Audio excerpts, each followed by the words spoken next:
تقی عثمانی صاحب پر حملہ ہوا تو آپ کیا سمجھتے ہیں کہ حملے کے ماسٹر مائنڈ کون تھے اور یہ فرقہ واریت کون بڑھا رہا ہے، اس کے پیچھے کون سے عناصر ہیں؟ بسم اللہ الرحمن الرحیم۔ مدنی صاحب، پہلے تو میں اس بات کے پہ کہوں گا کہ آپ نے کہا معروف عالم دین تقی عثمانی صاحب، تو میرے بھائی معروف کا جملہ ان لوگوں کے لیے ہوتا ہے جن کو کوئی 1000 2000 لاکھ 2 لاکھ لوگ جانتے ہوں۔ تقی عثمانی صاحب پاکستان کی شان ہے، پاکستان میں اہل علم کی پہچان ہے، شناخت ہے۔ بالکل۔ تو تقی عثمانی صاحب کے پہ جو حملہ ہے اس کو میں فرقہ واریت نہیں سمجھتا، وہ پاکستان پر حملہ ہے۔ جی دیکھیں، اصل صورتحال یہ ہے کہ جو 3 ممالک پاکستان پہ حملہ آور ہونا چاہ رہے تھے گزشتہ ماہ اور ان کی سازش ناکام ہوئی، وہی ایک اتحاد ہے جو پاکستان میں بے یقینی اشتعال اور انتشار پیدا کرنا چاہتا ہے۔ 23 مارچ پاکستان کے حوالے سے اس مرتبہ ایک انتہائی امپورٹنٹ دن تھا، جس دن پاکستان ایک سے زیادہ غیر ملکی افواج پاکستان کے جھنڈے تلے آ کے پریڈ کر رہی تھیں۔ یہ ایک پیغام تھا پاکستان کے دشمنوں کے لیے۔ اس پیغام سے کوئی 24 گھنٹے پہلے بانیان پاکستان کے وارث مفتی تقی عثمانی صاحب پہ حملہ کرنے کا مطلب پاکستان کی بنیادوں، پاکستان کے نظریے پہ حملہ کرنا تھا۔ اور میں یہ سمجھتا ہوں کہ اس میں وہی لوگ ملوث تھے جو اس سے پہلے پاکستان پہ حملہ آور ہونا چاہ رہے تھے۔ یہ قطعاً فرقہ وارانہ معاملہ نہیں تھا، یہ پاکستان کے امن، پاکستان کی سیکورٹی پر حملہ تھا۔ اور اس کے بعد ہماری ایجنسیز نے اور ہماری کراچی پولیس نے جن لوگوں کو ٹارگٹ کیا ہے، جن لوگوں کے خلاف کارروائی شروع کی ہے، وہ بالکل درست انہوں نے پن پوائنٹ کیا ہے کہ استعمال ہونے والے ہاتھ وہی تھے، سپاہی محمد کے لوگ تھے۔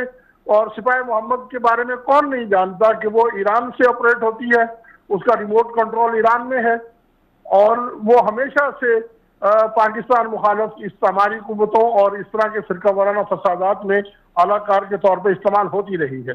سیف اللہ صاحب، بالکل آپ نے درست نشاندہی کی، لیکن سوال یہ پیدا ہوتا ہے کہ اس سے پہلے بھی ہم نے دیکھا کہ کراچی کے اندر بڑے بڑے علماء کرام کو شہید کر دیا گیا، لیکن ان کے قاتل، بہت سے قاتل ایسے ہیں جو ایران جا کے روپوش ہو جاتے ہیں۔ اور آپ نے وہ واقعہ بھی سنا ہوگا کہ غالباً 2011 کے اندر سعودی سفارتکار کو قتل کیا گیا تھا، اس کے قاتل آج بھی ایران میں موجود ہیں۔ تو پاکستان کے اندر ٹھیک ہے فرقہ واریت تو نہیں ہو سکتی، لیکن ایسے لوگ تو ہیں نا جو کرائے کے ہیں، جن میں کلبھوشن یادو جیسے لوگ ہیں، وہ اس طرح کے لوگوں کو خریدتے ہیں، ان کے ذریعے سے جو بڑی شخصیات ہوتی ہیں ان کو نشانہ بناتی ہیں۔ تو عدالتیں اس حوالے سے کیا کردار ادا کر سکتی ہیں؟ دیکھیں جی، جہاں تک آپ نے یہ فرمایا کہ سعودی سفارتکار پہ حملہ کرنے والے ایران میں ہیں، تو اس وقت پاکستان کی جو ریڈ بک ہے جس میں مفرور مجرموں کا ڈیٹا ہے، اس ریڈ بک پر موجود 56 ایسے دہشت گرد ہیں جن کی سرکاری ادارے نشاندہی کرتے ہیں کہ وہ ایران میں موجود ہیں، اور ان 56 میں سے بعض ایسے بھی ہیں جو ایرانی ڈاکومنٹس پر باقی دنیا میں گھومتے پھر رہے ہیں۔ یہ تو ایک طے شدہ بات ہے کہ ایران میں پاکستان کے حوالے سے دہشت گردوں کو سپانسر بھی کرتا ہے، ٹریننگ بھی دیتا ہے، پناہ بھی دیتا ہے۔ اور جہاں تک یہ بات، اور کلبھوشن وہ کہاں سے آیا؟ وہ انڈین ہے، انڈین دہشت گرد ہے، انڈین ایجنسی کا بندہ ہے، پاکستان کا دشمن ہے، لیکن اس کا کھرا جس کو کہتے ہیں، اس کا ٹریک ریکارڈ کہاں جاتا ہے؟ وہ ہمارے پاکستان میں داخل کہاں سے ہوا؟ کیا باہر سے ہوا؟ وہ بھی ایران سے آیا، نہیں تو اس کا بھی ادھر ہی ملتا ہے۔ تو اصل مسئلہ یہ ہے کہ یہ کچھ کمزوریاں ہیں، کچھ ان کے اپنے لوگ ہیں جو شاید کسی اعلیٰ جگہوں پہ گھسے بیٹھے ہیں اور تفتیش پہ بھی اثر انداز ہوتے ہیں، اور پھر ناقص تفتیش کی وجہ سے یہ لوگ عدالتوں سے رہا بھی ہو جاتے ہیں۔ یہی اصل ایشو ہے۔ اور دہشت گرد صرف یہ فرقہ وارانہ دہشت گردی نہیں، دیگر دہشت گردوں کے بھی حوالے سے ہماری پولیس کا ریکارڈ کوئی اتنا اچھا نہیں ہے۔ اور میں سمجھتا ہوں کہ نیشنل ایکشن پلان کے تحت جو کاروائیاں ہو رہی ہیں، یہ فرقہ وارانہ ایشوز کو بھی نیشنل ایکشن پلان کی پرائورٹی لسٹ میں ڈالنا چاہیے، اور ان کے حوالے سے بھی بہت زیرو ٹالرنس کے ساتھ کارروائی کرنی چاہیے۔ اور اس حوالے کی دوسری سب سے بڑی بات ہے وہ یہ ہے کہ جیسے ہی کسی فرقہ پرست کو پکڑا جاتا ہے، فوراً یہاں پہ وہ فرقہ وارانہ تقسیم اور فرقہ وارانہ اشتعال کی بات شروع کر دی جاتی ہے۔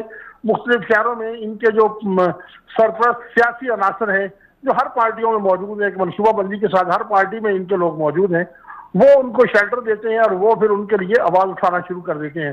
ان ساری چیزوں کو ایڈریس کرنا ہوگا، اور اس کو جب تک ہم اس کو اس تناظر میں دیکھتے رہیں گے کہ فلاں فرقے کے لوگ، اس وقت تک ایسا ان کو ایڈریس کرنے کا، ان کے خلاف کارروائی کرنا میرے خیال میں ممکن نہیں ہوگا.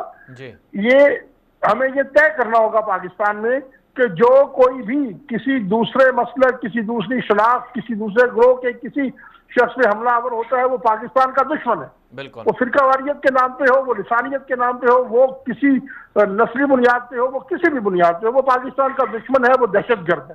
جی چلیں سیف اللہ صاحب، دہشت گرد کو دہشت گرد ہی سمجھنا چاہیے. جی چلیں سیف اللہ صاحب، آپ کا بہت شکریہ، آپ نے وقت